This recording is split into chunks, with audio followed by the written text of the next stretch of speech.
morning, all the, our audience in the US. Good afternoon in Nigeria, where we have Cynthia, and it's evening time here in Australia.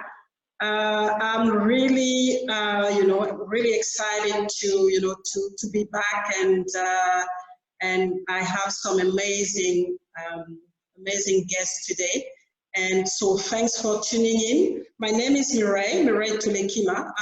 I'm known as the Greatness Engineer. I'm your host today. I'm the founder of the Mireille Tulekima Global Leadership Organization, the organization that sponsored this show.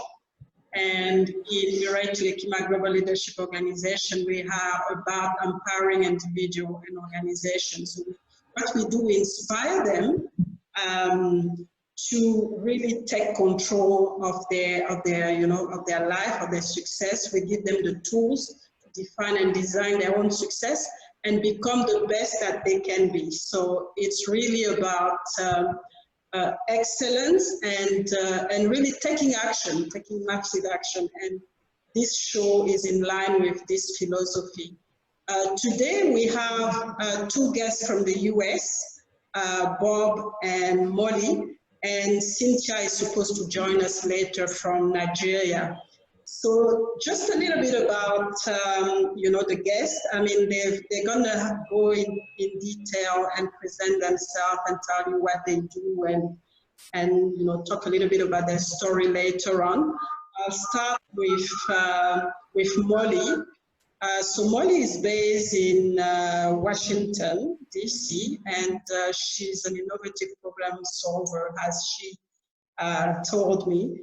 And so she's also the founder and CEO of One Love Massive and Heartcast Media. So she also has a show, a podcast, and she'll tell us a little bit more about it later. And Molly created this podcast, just to help entrepreneurs. It was a way to support entrepreneur and organization in their effort to develop and share, inspiring content and brand them as well. So I'll let Molly talk a little bit more about it later on. We also have Bob.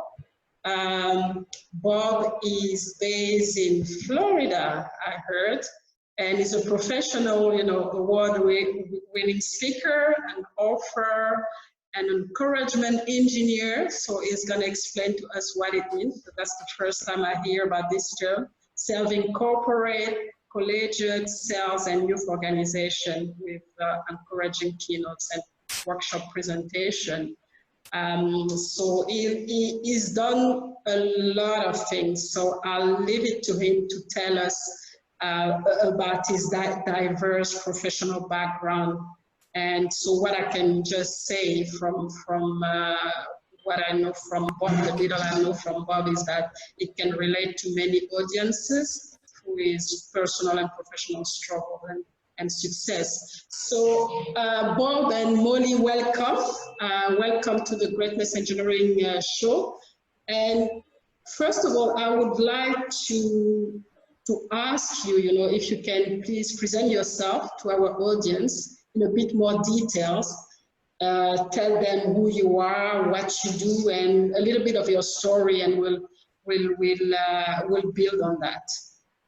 I'll start with Molly. Hey, Cynthia, we didn't get the chance to present you, but you'll have the opportunity to do it yourself later on. Welcome to the Greatness Engineering show. So Molly, tell us a little bit about who are you? We want to know. Well, thank you so much for having me on your show. I really appreciate it, for sure. I am a native of Washington, D.C. I own a multimedia company. I've owned two companies for the last 20 years, primarily focused on music, art, and culture here in local talent primarily. Artists, throwing festivals, working with the mayor's office to help ensure that artists are able to get paid and have places to perform, things like that. And about a year ago, I formed Heartcast Media, a mission-based podcast platform. So it's all about helping people to produce, distribute, market, and monetize podcasts that will make the world a slightly better place. So that's really been my focus, has been elevating and amplifying voices for the last 20 years. Mm-hmm. So that pretty much sums it up. Okay, so that's good. We'll drill a little bit more later, but let's give Cynthia the opportunity to present herself. So Cynthia, like I said, welcome. And we want to hear a little bit more about you. And I know you do also several things. I've actually got in contact with you through philanthropic work. So Cynthia, tell us a little bit about you. Okay, thank you for having me. It's really a pleasure to be with you all on this show. My name is Cynthia Obinwanne. I am a HR professional, a Global Goodwill Ambassador, and the founder of Talklove Africa Foundation. Our organization is a non-governmental organization that stands for the total well-being of the underprivileged in our society. And our core focus is on the first 5 sustainable development goals. That is no poverty, zero hunger, good health and well-being, quality education, and gender equality. So consequently, our programs are tailored towards meeting these goals. Okay, so you basically focus on the sustainable development goals, the UN Sustainable Development Goals, and working predominantly with children and women. That's what I think that's what I understood. So let's go to Bob. Bob, can you tell us a little bit about yourself? And we want to know who you are, what you do, and we'll come back and talk a little bit more on how you actually managed to go through your professional and personal life. Thank you. Thank you for allowing us to take this time today. I really appreciate it. As an encouragement engineer, I've come about that because of the idea that if we look at our daily lives, there's so much negativity that inundates us. And I feel that there's a way that no matter what happens in life, this world still turns. And we need positive encouragement in our daily life. So that's what I focus on, is that positive encouragement, that positive perspective that people can integrate into their daily lives to combat these daily things that, called life events that occur to us, whether you're going through a bad financial issue, whether you're going through personal issues, whatever it may be. I help people to focus, to look at things in a positive way so that we can get through all these things, because we all have issues. We all need to get through them. And that's what I try to help people do, is look at that positive perspective. So that's what an encouragement engineer actually. Okay, so that's, I'm more clear about it. And I think in a way we all at a certain point encouragement engineers, we need to, especially as entrepreneur. So I mean, you've all went through different, experiences, either personal or professional. And I really want to know, what are the challenges, the key challenges that you went through and that you're still going through right now in, whatever you are doing, whatever, project or mission that you have. What are the key challenges that you're facing, and how, what are the tools and the process that you use to actually go about it and triumph in those challenges. Let's start with Cynthia this time, because I know you do a lot of charity work and philanthropic work, and it's not always easy, especially in West Africa. So just tell us, how you go about all those challenges in your own environment. Okay, basically one of the key challenges that we face is funding. Of course, when you're doing philanthropical work, charity work, definitely you need funding. And I think that was part of the major challenges we faced at the inception of the organization when we started the works that we are doing. But over time, people got to know what we are doing, because when you're doing philanthropic work, when you're doing charity work, what people want to see is the honesty, the sincerity, and the passion to impact lives. So we actually then, over time, people got to know what we were doing, and they started getting involved. You just hear someone say, "When is your next event coming up? I want to be a part of it." So that was it. But then, over time, as we grew, we got to the point when we thought that it's high time we make the foundation scaling. Of course, and that was how come our TV show came to play. So we hope to also raise funds from our TV show to use to carry out our projects and the philanthropic works that we are doing. So basically, our challenge is funding, but now people have gotten to know what we do. So without even we calling out, people get to call us and say, "Oh, I like what you're doing. When next is your program that has to do with education? When next is your medical outreach? I want to be part of it." And then that's how we scale through. Yeah. Okay, so basically the key challenge was really first to position yourself and then build your authority in whatever you're doing. And you've done that with your show.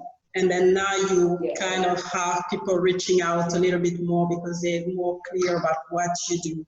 So that's been one of the process that you've used. What about you, Molly? Because I know that in the in this world of your artistic world, it's quite competitive and it can be very challenging. So, I mean, how it has been for you as as an individual, but also as somebody helping entrepreneur in that industry.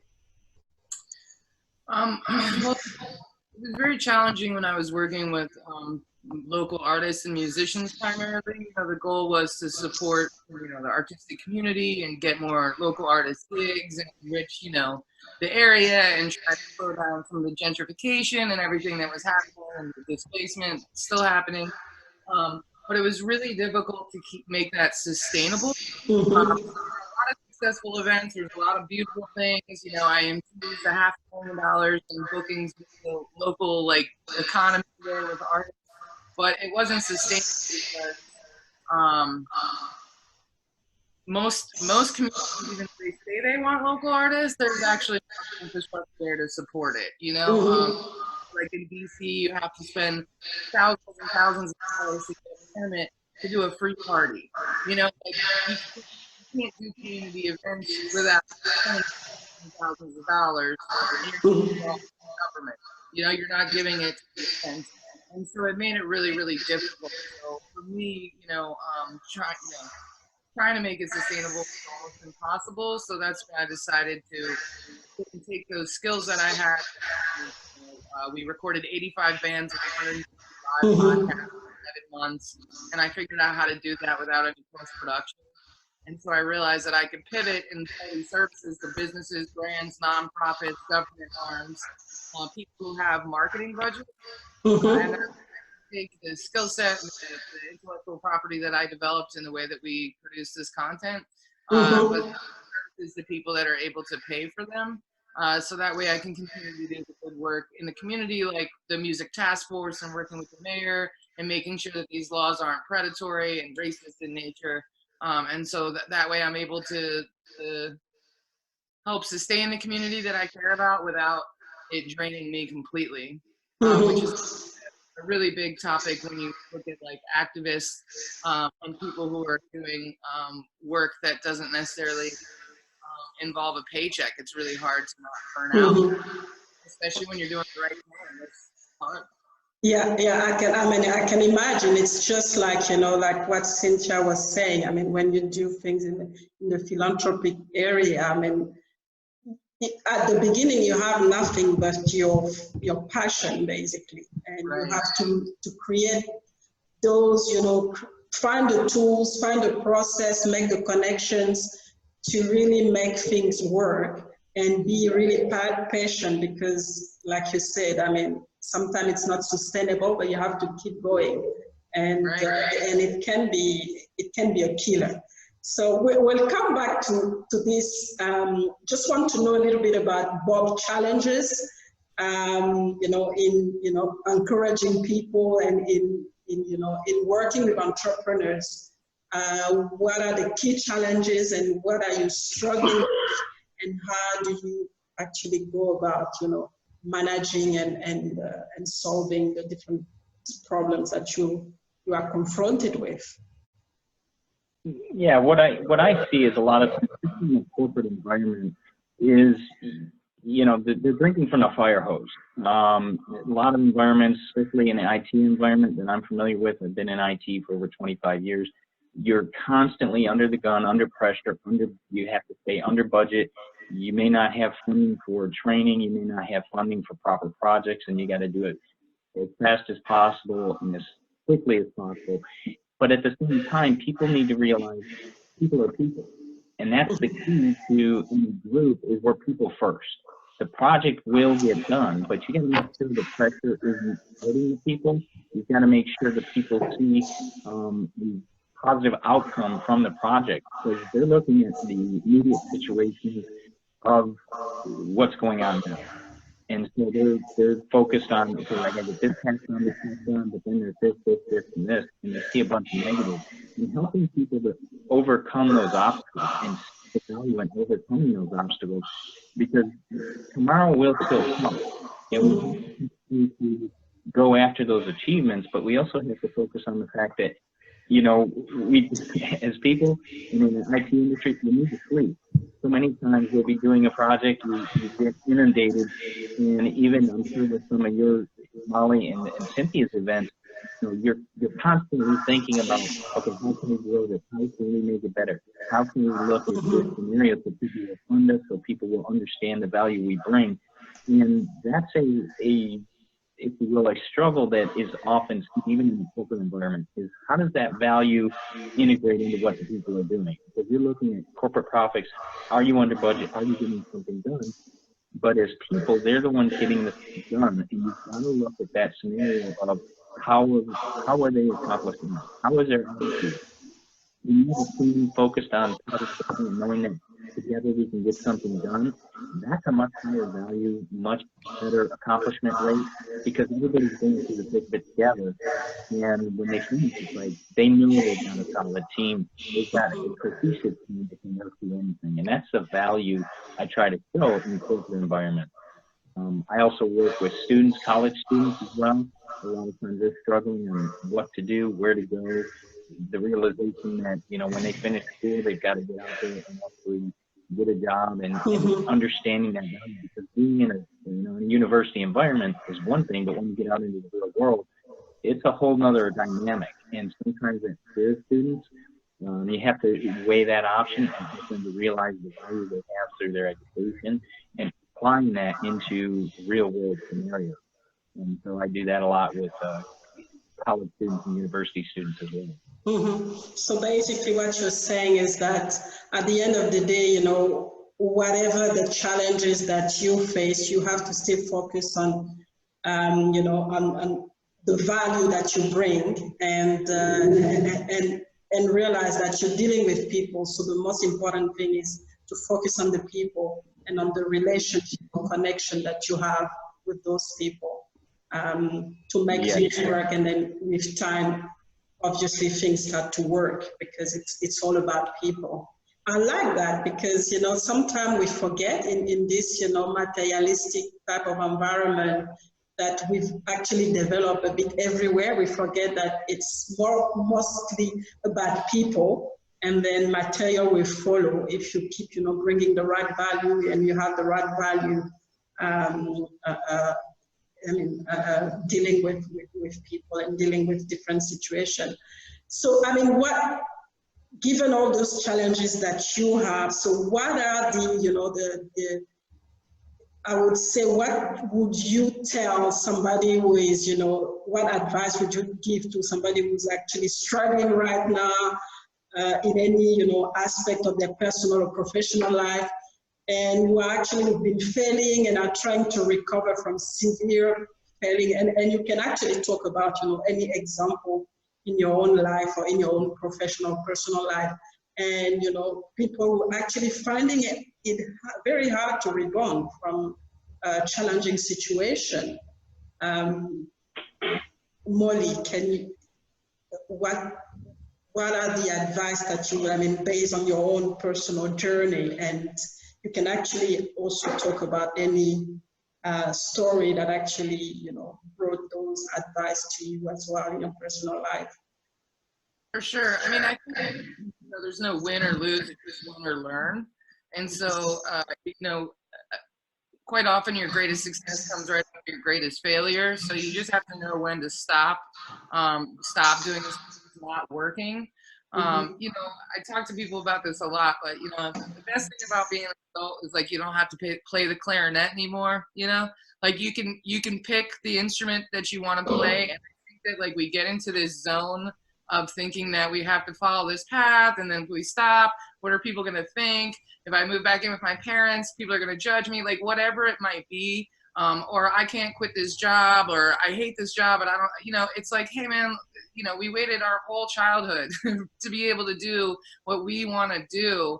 And sometimes you just have to tune out all the noise and dial in on, like, what's working and what brings you the most joy, and then double down on that and get some good mentors and advisors. I mean, this time 2 years ago, I was in a commercial lease. I had a slumlord landlord. There was black mold in the building, water coming through the roof.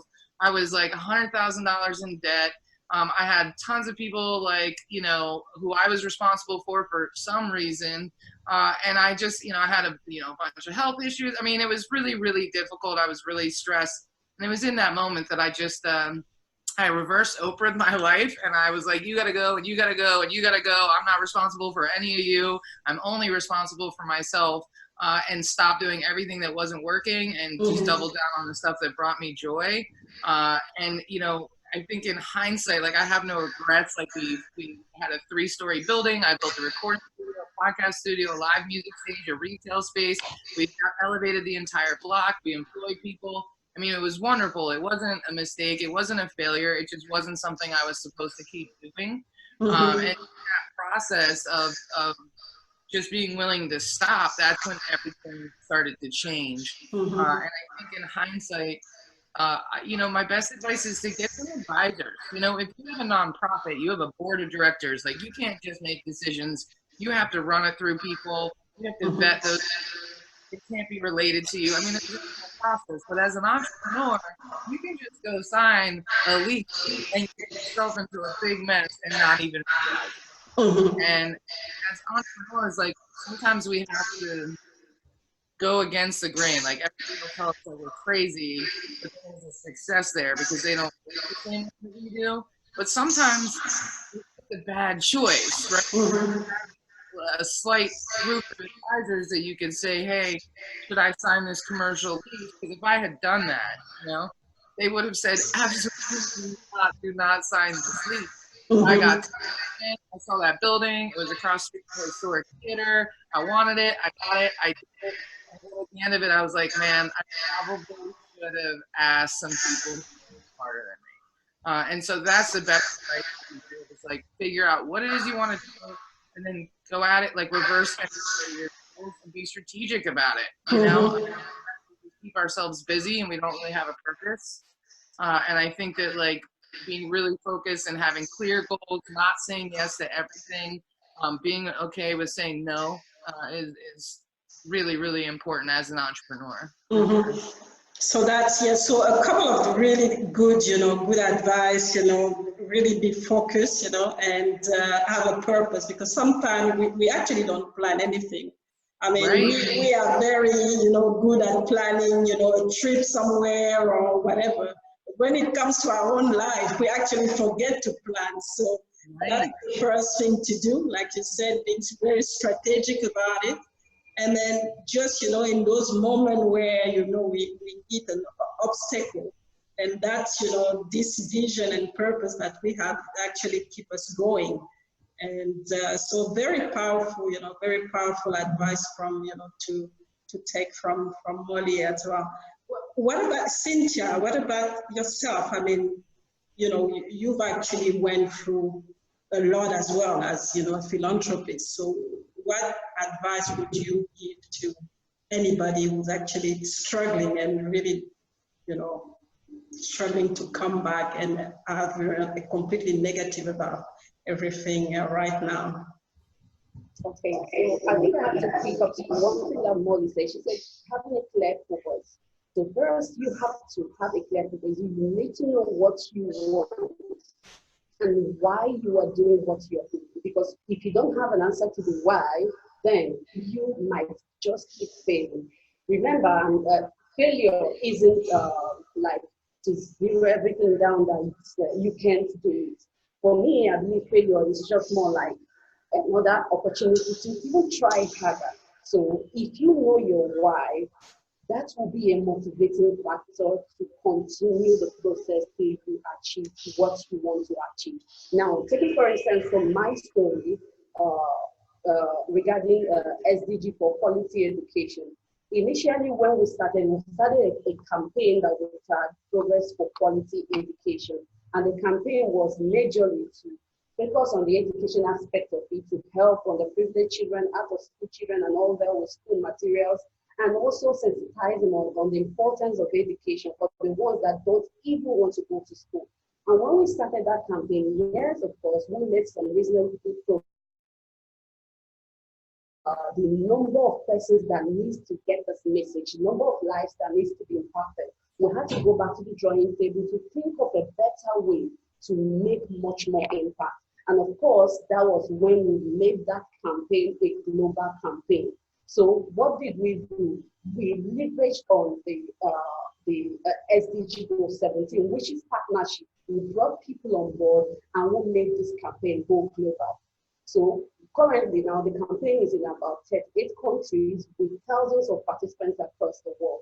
So initially when we started, we were doing it and it was just more like a Nigerian thing, and the people that their lives were touched weren't compared to what we were able to do. So, but we were able to do that because we knew our why. So when we took this first step to start the campaign, and in as much as we got results, the why also told us that the result is not as significant as we wanted it to be. So we had to go back to the drawing board to think of a better way to get this impact global. And then we checked everything and we were able to do that because we leveraged on partnership, we leveraged on collaboration, we brought people on board, we brought Global Goodwill Ambassadors on board, and then we were able to reach much more people. So failure isn't a problem. When you fail, you just have to sit back to analyze why you fail, because in every failure there is a lesson to learn. So you have to check, why is it that I failed? What is the problem? Why didn't I succeed in this area? And when you're able to identify the reason why you didn't succeed, you will be able to do it better. But first, you have to have a clear focus, just like Molly said. You have to have a clear focus, and that clear focus is going to tell you, this is what I hope to achieve. This is the step-to-step approach to achieving it. And then at the end, this is what I hope to achieve. So at every particular point in time, when it seems as if you're not getting to the next level where you hope to, then you have to go back to the drawing table to find out, why am I not getting it well? So failure isn't a problem. Quitting is the problem. But then you also have to know when to quit. If you don't know your why, then there shouldn't be any reason why you should continue on in that wide goose chase, because you aren't going to get anything out of it. So you have to have a clear purpose. You have to know why you are doing what you are doing. And of course, you have to have passion for what you are doing. If there's no passion, then there is a fire to help you achieve that. That's what I have to say. So yeah, so a couple of, thank you for that. So really a lot of good points. I mean, but the key point was you have to know your why. I mean, the reason, the purpose, why you're doing what you're doing, because that's what's gonna keep you going, and that's what's gonna, keep your mindset in a strong mindset to keep going and continue and learn from the failures and not taking it as a negative, experience. More, take it as a lesson, and maybe, if you need to start over again, but at least you know that you're going to go to the right direction. and the passion as well, because that's, that's the key thing.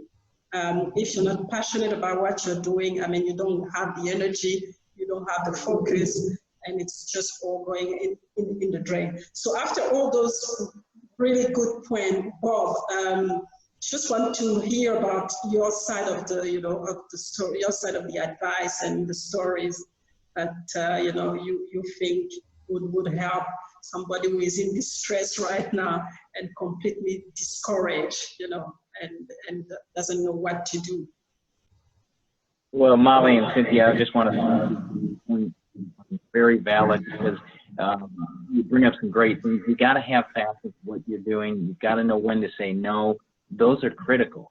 As I share with people, what I do is, when I grew up, I lost my mother at the age of 6 years old. A month later, I lost my grandmother. Christmas Day, I lost my grandfather.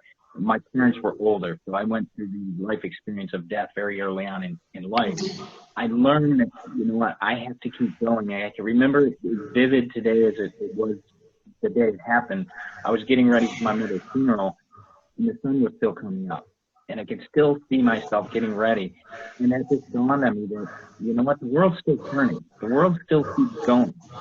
Even though that person, that loved one is gone, or that path that you want is gone, the world still turns. And you've got to continue to move forward. And I realized the value that I would bring, not at the age of 6, but when I got older, I'm here for a purpose. And that purpose, I believe, is that people in our life. And you know what, you got to do what's good for you. You got to do what your value is, because we all have greatness within us. Defining what that is, and Cynthia brought up the point of your why. That is part of you. You have to define your why, what's focused for you, what's your focus for what you want to do, how you want to help others. I think that's a critical point, is helping others. It's not all about you. Our society needs to understand that it's not a me society, it's a we society. And we have to focus on the ability that we're all in this together, and that, you know what, if you don't know the answer, you can ask for that professional help. You can ask for that help of, if you're trying to buy a building, who's going to finance it? How are you going to get the money? What are you going to do? If you're trying to market your speaking business, how are you going to do it? Who can help you? Who are the people that may have the skills that you don't have the time for, or that you may not know? There's options out there. We have so many different options. It's just a matter of getting out there and finding it. You can Google anything. So why not Google different options to find out the help you may need for what you're trying to do? And the value that we have greatness within us is critical, because it will help us drive towards that goal. That will help us to stay in a positive focus. We're going to go through trials and tribulations. You may not get the loan. You may not get the, the answer yes for the marketing opportunity. You may not get the speaking opportunity, but we keep going. We keep knowing that the value we bring to others is critical, that the value we bring has immense value. And I think that's so important. Our world needs to have that value shared.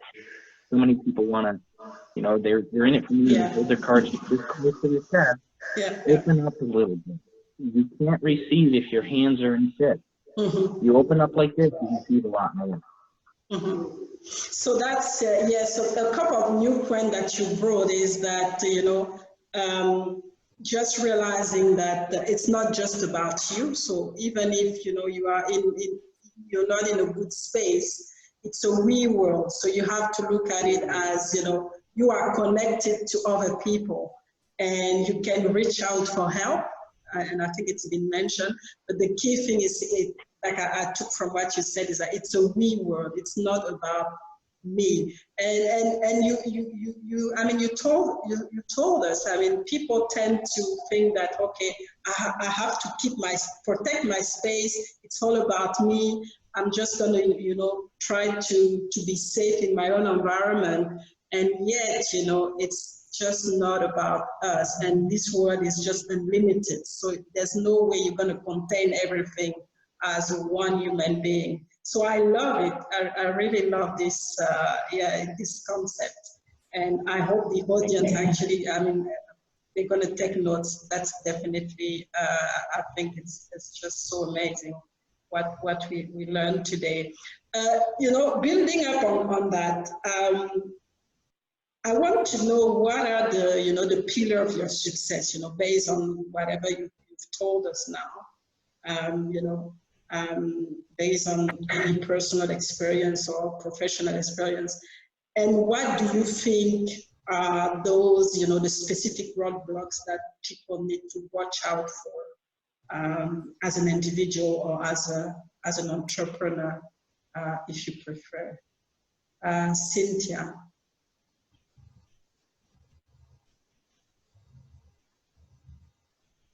Hello, Cynthia. Hello. Yeah, did you get the question? What did you ask? No, I was asking, you know, as you know, what are the pillars of your success? I mean, if you have one or two tips, two pillars that you want to bring out to us, based on, you know, either your personal journey or your, you know, your professional experience. And what do you think are some of the specific roadblocks that you need, you know, anybody needs to watch out for?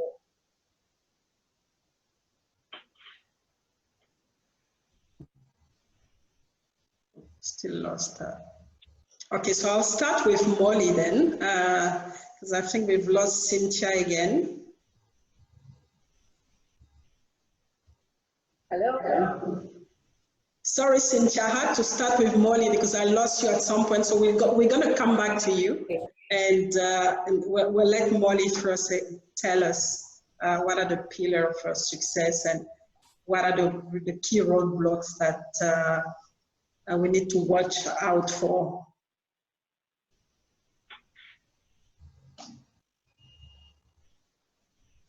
You're muted, Molly. I'm sorry. Yeah. I think it's really important to be careful who you partner with, and not all money is good money. You know, you don't want to get into business with everybody, even though sometimes it can be really appealing, especially when you're a new business and you're trying to raise money. Bad offers can seem very appealing, but you have to think about the long haul, and you got to be really, really careful who you get into business with, because they can cause a lot of harm down the road. And so understanding that, you know, I think is really, really important. So even if you're really desperate and then somebody comes with a jackpot, you still have to, you know, make sure that it's the right person and the right value for you in the long term, because sometimes that's the difficult part. For sure. Yeah. So, Cynthia, do you want to go, or do I go to Bob first?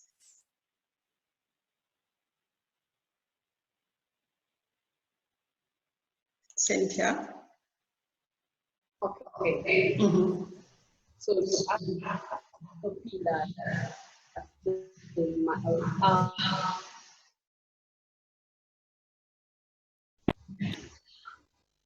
Yeah, you're back? Yeah, I'm back. Okay, so basically the pillars to our success is, I just have to focus on two. Yeah, that's fine.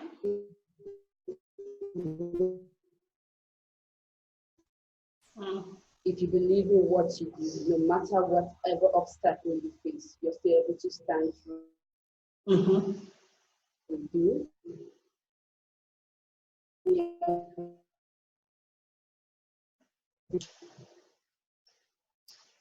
The obstacle and still forge ahead. And then another pillar,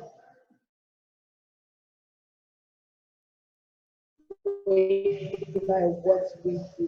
We have a lot of people put their trust in us, so we don't joke with our integrity. Whatever we do, we try as much as possible to try to do right and the best. Oh, okay. The major pillars of our success. Okay, so I didn't get everything, but then one thing is to believe in yourself, and the second thing is about integrity, if I got it right. So not lose your integrity, really play on your values. Bob, what about yourself? I would say the key thing is discipline. And it's not a bad thing or a good thing, but it helps to keep you focused. As Molly said, you know, somebody may come around that has a windfall, but that's not necessarily a good thing.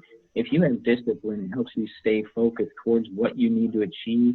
You also start to look at your, Cynthia mentioned your integrity. You got to look at the bigger picture. It's not just about one task. It's about a bigger picture of how can this all fit together. And your discipline will keep you focused on doing the tasks necessary to get what you need. Because if the goal is worth the reward, we want to be prepared to take the steps necessary to get there.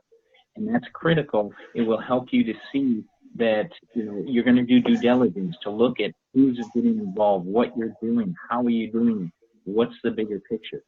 As we said before, it's not all about me, it's about we, it's all about a better world, if you will. So having that integrity is something that our society seems to be straying away from. We'll leave it at that.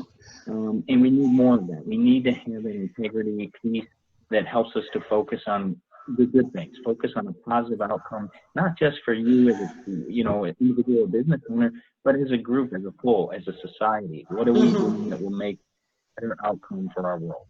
So I think that's really looking at the big picture and then staying positive and really looking for the positive even in those negative situations. And realize that, you know, you're not alone. It's not just about you. You are, you know, one piece in a big puzzle, basically. So that's good. So I mean, there's always one question that I like to, you know, I love to ask to the guests is that, you know, what are your expectations for the future? You all obviously, you know, realize a lot in your life. So what are your expectations for the future? What is the legacy that you want to leave? You know, what do you want to be remembered for? Who want to start with this big question? Maybe I'll start with Molly. Sure. You know, I always want to make the world a slightly better place. You know, it's like Bob said, there's so much negativity and bad information. So I just want to put things out in the world that bring people together instead of tear them apart. You know, that kind of sums it up. You know, elevating voices and amplifying voices to bring people together, to make people realize that they're not alone. You know, your first company is one love. You know, one love, one heart, one destiny. We're much more alike than we realize. And I think if people can recognize that, they'll feel less alone and they'll make better decisions. They'll plan better for the planet, better in their own personal life. And that's the goal for me. Okay, thank you very much. That's a big one because, like you said, there's so much negativity right now. But we have to you know, to keep this consciousness of positivity and keep going until we, you know, piece by piece, we make things better, and the ripple effect will definitely create something big. Bob, what about you? How do you want to be remembered? What's the legacy that you want to leave so far? That's always an interesting question. I recently did a podcast about that idea. How many times have people, you know, possibly thought about this? Probably not much. But what about writing your own obituary? That defines who you want, what you want somebody to say about you when you're done with this life. And that's that legacy. That's a point that we want people to possibly say good things about us. And we want to make sure we're living up to that matter. So my point is the idea of being positive, being upbeat, that's a legacy I want to leave, is knowing that things are going to happen, but as we continue to go through life, we need focus, we need discipline, we need action, we need positive action towards the goals we want to do, and helping people to be able to achieve that, and knowing that there's an option out there to do that is what I hope my legacy will be. Mentioned in that podcast, I don't want anybody crying at my funeral. I want to have a party. Have a good time. Keep it positive. Enjoy this. They call them celebrations of life now instead of funeral, because it should be a celebration. You're going on. You have no more worries. You have no more stress. enjoy. And I think everybody else should do the same. And that's, if you can make people smile and have a good time, that's a good day. Yes, so that's a fantastic one. So enjoy your life. Don't don't be negative. It always works out for the best, actually, especially when you have this positive mindset. You go through difficult time, but I think in the long run it always runs out for the best, because love will always win, and kindness and positivity. I'm actually an advocate of that, so that's why I really support this. Cynthia, what is the legacy that you want to leave? It's a big one, I know. Yeah, it's a big one, but then okay, for me, it's spread love. Love is a much more talked about topic, but the legacy I want to leave is I want to spread love. I want to raise a generation that don't only talk love but act love. It's one thing to say I love. So I want to raise a generation. I want to teach people that love, there is this power of attraction. When one person starts, you share love, before you know it, another person joins, another person joins, and just like you said, that ripple effect comes in. And a lot of things, the issues that we're having currently in the world, I think without one word, love, we'll be able to resolve a lot of them, because when you love, that sense of empathy comes in. You're able to feel what and the other person beside you feel. You're able to place yourself in the other person's shoe or see from the other person's perspective. So my legacy is not just to talk love, but to spread love, to act it, and let other person know that I love you doesn't mean I just merely have to say it, but I have to act it. If I show love to the next person knows, the next person by my side should be showing love. And with that, I think talking about poverty, it will come to an end, because, some countries you find out that there's just no middle class, you just have the rich and the poor. But when love comes in, you find out that even the rich can somewhat find a way to support the poor, and one is happy at the same time. So when we spread love, the issue we are facing, the negativity and everything just disappears, and you find out that the positivity keeps spreading across. So that is it. Love, act love as you go. Yeah, wow, I'm really blown away. It's really, the love, the ripple effect of love. So basically, give love, spread love, and don't stop. Even if you stumble through negativity, just keep going. And you will create this this big love. So we almost at the end of the show. I just want to give you the opportunity to give a final message, or talk about any event or anything special that you have in your life, in your professional life or your personal life, that you want to share with our audience. And just that they know what's going on, and if they want to connect later, then they can connect with you later on. Bob, any particular message and any particular thing happening right now in your life or in your professional life, or that you want to share with us? Well, in my professional life, it's always an opportunity to help people to see that positive perspective, as I mentioned before, see that encouragement, see the value of that encouragement. If people are interested in more of that, I do corporate sales, youth organizations, as well as college universities. I do keynotes, I do workshops. If they're interested in contacting me, they can go to my website at www.bobbrummspeak.com. And I also have a daily 1-minute motivation video that I put out on all the social media channels, as well as my podcast, Encouragement Engineering, that hosts that 1-minute motivation. And I have some other interviews I've done with other people as well. So the encouragement is out there. I ask people to take a look at it, see how we can help you, see how it can fit into what you do, because our daily lives will continue. And as you said, that sharing of love, that sharing of knowledge, that sharing of people that they can grow, that we are made like diamonds. We're not just a rock in the ground. But if you took away all this stuff that the daily lives will show in us, all of a sudden you have this beautiful faceted diamond with many facets all around. And that brightness, that greatness is what can shine out and show the world your brightness and your greatness. And that's what we're here to help each other do. So if people are looking for that help, I can help them. I'm glad to do it.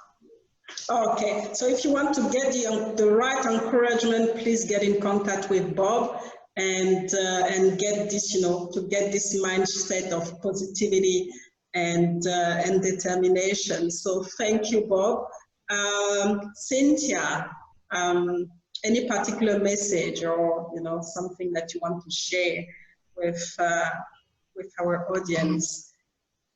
Okay, I did have one message to our audience, and that is, see the change you want to see in the world. Don't just wait for the government. It starts with you. If you want a change to happen, start with yourself. Start with the people around you. Start with the little you have, and then the ripple effect of what you're doing is definitely going to bring whatever it is you desire. But then first, it has to start with you. And about my message to the audience, our campaign for quality education is still ongoing. It's just simple. All we just need is people to get involved and to take action. Just listen with us and then take up any action you want to take. It might be to go to a slum to supply them with school materials. It could be sensitization. I have from the results of the previous campaigns, we've had people go to the slum, sensitize them. We've had people pick up children from the streets and place them on scholarship. We've had a lot of things going. So it's actually you that decide on what you want to do. You might decide to pick up a young boy, a young girl there, wherever you are, and decide to sponsor that child's education also. So basically, I want anybody who is hearing this, just come aboard and still join us in this campaign, because I know when we come together, the impact we make will be much more stronger. And for people that want to reach across the world, our website is www.talkloveafrica.org. And to reach me, you can reach me on my personal email at cindy_JSSY@yahoo.com. And then I'm on all social media platforms, on LinkedIn at Cynthia Obinwanne, on Facebook at Cynthia Obinwanne, and also on Instagram and Twitter at Cynthia Obinwanne. Thank you very much. Okay, so yes, so be the change that you want to see, and we stronger together. Those are the big things. And Cynthia, you can reach out to Cynthia. She does some fantastic work. You really, you'll really be inspired. Molly, you have the last word for the show. Sounds good. Well, thank you for having me on the show. It's really nice to be a part of the conversation. I think, I believe that listening is the revolution. And so, if anybody's listening and they want to start a podcast, I have a online course. It's available around the globe. And they can find that information at heartcastmedia.com. There's a tab that says Learn from Molly, and all my classes and courses and boot camps and all those things are located there, and you can see some of the work we're producing. So thank you so much. I'm still, processing all of this. It's been fantastic. I really thank you for making this episode amazing. And so just like I said, thank you so much. And I'll stay connected anyway, and reach out at some point again. So take care, and yeah, see you somewhere. Hopefully I can meet you in person, because the world is small. So, and I travel quite a lot. I might be able to meet you somewhere in the world. So thank you very much. Have a great day, end of the day. And it's going to be a great night for me. Thank you very much. Bye. Thank you. Thank you, Molly.